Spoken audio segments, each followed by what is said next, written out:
L'essor de la Macédoine au IVe siècle. Alors premier point, un ethnos entre deux cultures. La Macédoine se trouve au nord de la Grèce et abrite une société à cheval entre le monde de la cité grecque et le monde balkanique ou certaines monarchies. En effet, la Macédoine est classée par les Grecs parmi les ethnées, ce qu'on peut traduire par communauté, peuple. C'est une région riche en ressources naturelles, bois, pâturage, où l'on pratique le pastoralisme.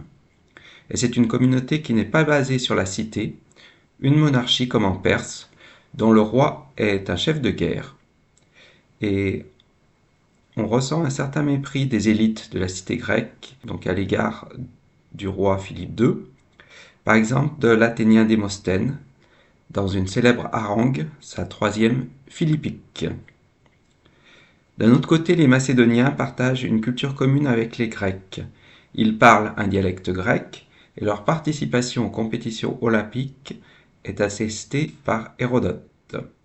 Et Philippe II, qui est roi en 359, affiche son goût pour la culture grecque.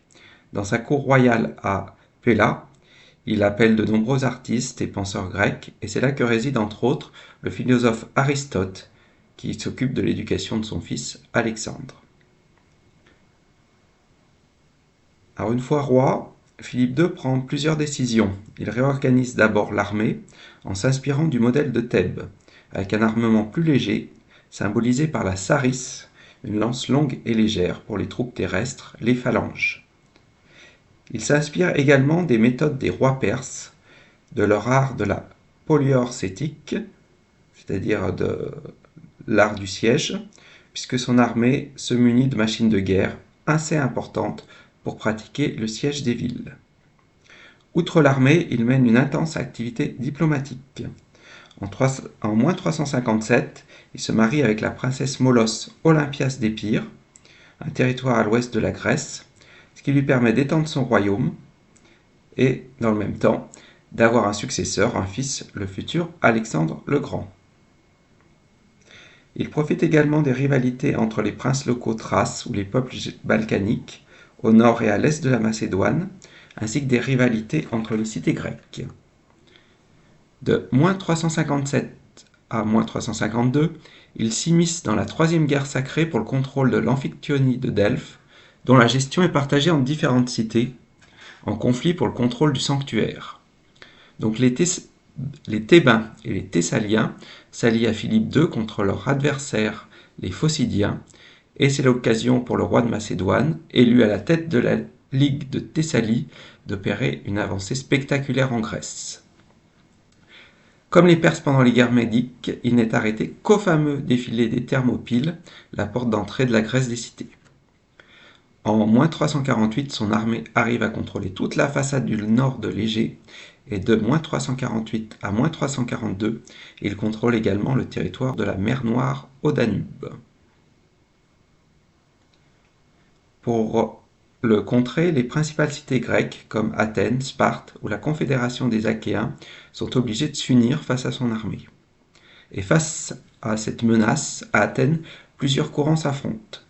On observe des hommes politiques qui sont plutôt favorables à une alliance avec Philippe II, comme Isocrate, et d'autres qui lui sont hostiles, comme le grand orateur Démosthène ou Hypéride.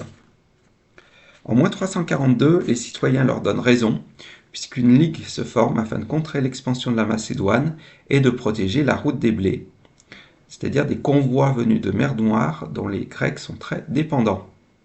Et c'est d'ailleurs après la prise de convois de blé en direction d'Athènes par Philippe II qu'en 340, Athènes déclare officiellement la guerre. En 338, Philippe II remporte une victoire brillante sur ses adversaires grecs à Chéronée et il va jusqu'à envahir le Péloponnèse. Du coup, les cités grecques décident de faire la paix avec lui, avec le serment de respecter son pouvoir, la royauté. En échange, Philippe II fait le serment de respecter le régime des cités, la démocratie et l'oligarchie. Une ligue, qu'on appelle aussi un symédion, se forme entre Philippe II et les cités grecques, la Ligue de Corinthe, dont Philippe II devient l'hégémone, le chef militaire. C'est de là que vient le terme hégémonie. Et cette ligue trouve un adversaire tout désigné, la Perse, qui connaît une période d'instabilité politique, puisque son roi Artaxerxès III est assassiné. Alors cette conquête se déroule plutôt dans de bonnes conditions, mais Philippe II meurt poignardé par un garde du corps après son remariage avec Cléopâtre, la nièce de son conseiller Attale, en moins 336. Et du coup, c'est son fils Alexandre, proclamé roi à son tour par l'armée, qui hérite de son ambition de conquérir la Perse.